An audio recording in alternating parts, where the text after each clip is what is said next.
Pengertian perdagangan internasional. Menurut Daily of North 2010, perdagangan internasional adalah kegiatan perdagangan barang dan jasa yang dilakukan oleh penduduk suatu negara dengan negara lain. Manfaat perdagangan internasional. Bidang ekonomi. Bagi negara pengekspor yaitu memperoleh atas spesialisasi produk, memperluas pasar produksi barang atau jasa yang dihasilkan, dan mendorong pertumbuhan ekonomi di negara tersebut. Bagi negara pengimpor, yaitu terpenuhinya kebutuhan masyarakat atas barang atau jasa, tercukupinya persediaan barang atau jasa, dan tercapainya stabilitas harga di negara tersebut. Bidang sosial, memberikan dampak sosial yang positif seperti mempercepat persahabatan antar bangsa dan mengembangkan kepedulian terhadap negara lain. Bagi bidang budaya, mengenalkan kebudayaan lokal kepada negara lain, memberi kesempatan masyarakat mengembangkan kebudayaan dan memberi peluang akulturasi budaya yang bersifat positif. Di bidang politik, memperkuat hubungan diplomasi antar negara, mencari dukungan dari negara lain, dan memperkuat sistem politik yang telah digunakan di negara-negara tersebut. Di bidang penerapan ilmu pengetahuan dan teknologi, mendorong terjadinya kemajuan ilmu pengetahuan dan teknologi di negara-negara berkembang, memberikan keuntungan bagi negara yang memiliki teknologi canggih, serta meningkatkan pemanfaatan dan penerapan ilmu pengetahuan dan kehidupan masyarakat. Di bidang pertahanan dan keamanan, meningkatkan kerjasama persenjataan antar negara dan memperkuat kerjasama penjagaan perbatasan antar negara. Faktor pendorong dan faktor penghambat perdagangan internasional. Faktor pendorong: 1. Memenuhi kebutuhan dalam negeri. 2. Perbedaan sumber daya tiap-tiap negara. 3. Selera masyarakat terhadap suatu produk. 4. Motif memperoleh keuntungan sebesar-besarnya. 5. Perbedaan kemajuan ilmu pengetahuan dan teknologi. 6. Keinginan meningkatkan kerjasama antar negara. 7. Kemajuan telekomunikasi, informasi, dan transportasi. Faktor penghambatnya yaitu antara lain 1. Perbedaan mata uang dan nilai tukar. 2. Jangka waktu pengiriman.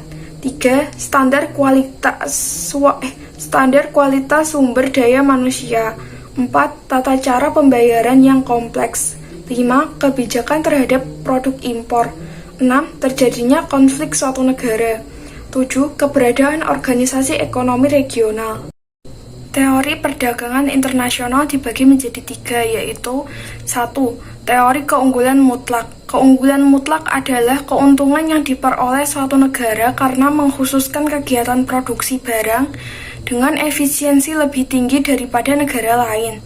2. Teori keunggulan komparatif. Keunggulan komparatif adalah keuntungan yang diperoleh suatu negara karena melakukan spesialisasi atau pengkhususan dengan memproduksi barang yang memiliki harga relatif atau dasar tukar domestik lebih rendah dari negara lain. 3. Teori Hesker-Ohlin. Teori HO menyatakan suatu negara akan melakukan perdagangan dengan negara lain karena memiliki keunggulan komparatif, yaitu keunggulan di bidang teknologi dan faktor produksi. Teori perdagangan internasional dibagi menjadi 3, yaitu 1. Teori keunggulan mutlak. Keunggulan mutlak adalah keuntungan yang diperoleh suatu negara karena mengkhususkan kegiatan produksi barang dengan efisiensi lebih tinggi daripada negara lain.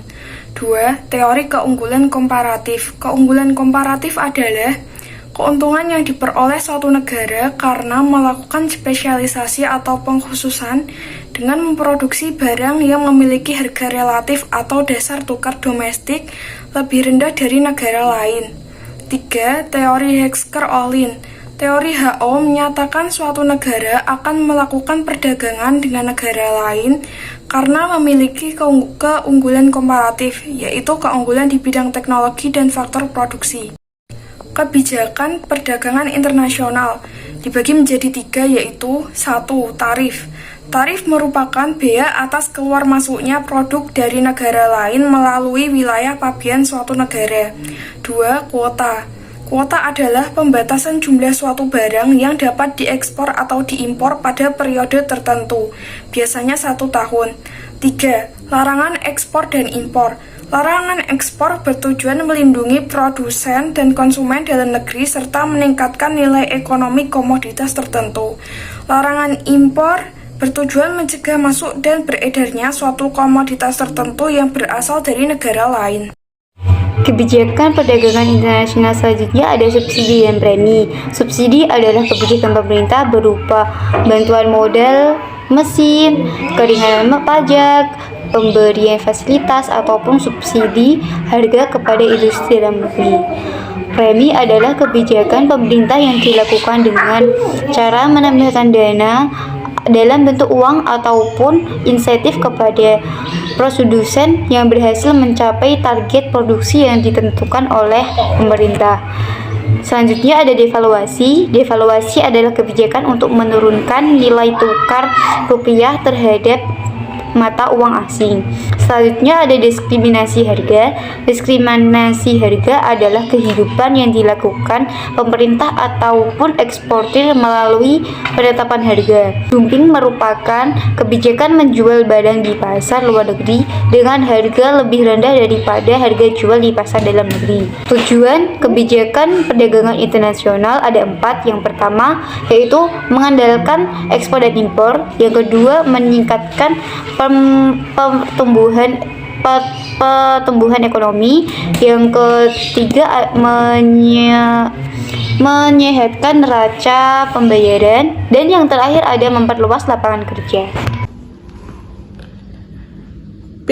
Konsep pembayaran internasional. 1. Alat pembayaran internasional. 2. Neraca pembayaran internasional. 1. Alat pembayaran internasional ada 3, yaitu pembayaran tunai. Pembayaran tunai dilakukan langsung setelah barang diterima. Jenis pembayaran ini cenderung dilakukan oleh eksportir dan importir yang belum saling mengenal. Pembayaran tunai biasanya dilakukan dengan cek, wesel bank atau atas unjuk, dan telegraphic transfer. Pembayaran non-tunai. Pembayaran non-tunai tidak secara langsung dilakukan setelah barang sampai kepada importir. Pembayaran non-tunai dilakukan dengan cara open account, commercial bill of exchange, consignment, letter of credit, dan private compensation. Devisa. Devisa berfungsi sebagai alat pembayaran internasional, sumber cadangan kekayaan negara, serta alat menstabilkan nilai mata uang dalam negeri. Devisa bermanfaat mendorong pembangunan ekonomi, pendorong stabilitas moneter, serta membiayai misi, budaya, seni, serta olahraga ke luar negeri. Macam-macam devisa yaitu devisa umum, devisa kredit, devisa negara, devisa pelengkap, dan devisa ekspor. C. Neraca pembayaran internasional dibagi menjadi 2. Yang pertama struktur neraca pembayaran, yang kedua jenis-jenis neraca pembayaran. Struktur neraca pembayaran ada 3. Yang pertama A. Transaksi berjalan atau current account, meliputi neraca perdagangan, neraca jasa, dan neraca non-balas jasa. B. Transaksi modal atau capital account, meliputi transaksi modal jangka pendek dan transaksi modal jangka panjang. C. Transaksi finansial, meliputi transaksi dalam rangka investasi langsung, investasi portofolio, derivatif finansial, dan investasi lainnya. Jenis-jenis neraca pembayaran ada 3. Yang pertama, neraca pembayaran surplus terjadi jika penerimaan dari luar negeri lebih besar daripada pembayaran luar negeri. Yang kedua, neraca pembayaran defisit terjadi jika penerimaan dari luar negeri lebih kecil daripada pembayaran luar negeri.